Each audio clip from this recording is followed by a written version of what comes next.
వంకాయ తిన్నా, గోంగూర తిన్నా, లేదా చామగడ్డలు తిన్నా మరి నొప్పులు, వాతము పెరిగి కాస్త అసౌకర్యంగా ఉంటే కొంతమందికి అలర్జీలు కూడా వస్తూ ఉంటాయి. కాబట్టి ఇవన్నీ నాకు పడవు అని చాలామంది అంటూ ఉంటారు. ఈ వంకాయ, గోంగూర ఇట్టటి వాటిలో అలర్జీని కలిగించే గుణం, నొప్పుల్ని పెంచి వాతం చేసే గుణంలో వాటిలో లేదు. వాటిని వండుకునే తీరులో మనం ఉప్పు ఎక్కువ వేస్తాం. అందుకని వంకాయ పులుసు, గోంగూరలో పులుపు వల్ల ఉప్పు ఎక్కువ పడుతుంది.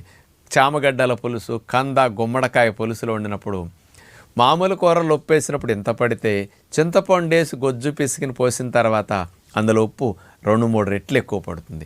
ఉప్పు ఎక్కువ ఈ రూపాల్లో వెళ్ళినందువల్ల నొప్పులు, వాతం చేయటం, అలర్జీలు రావటం ఉప్పు వల్లే తప్ప కూరగాయల వల్ల కాదు. ఉప్పు లేకుండా వండుకునే తిని చూడండి పద్ధతి ద్వారా మీకు ఈ ఫలితం బాగా వస్తుంది. నొప్పులు పూర్తిగా పోతాయి.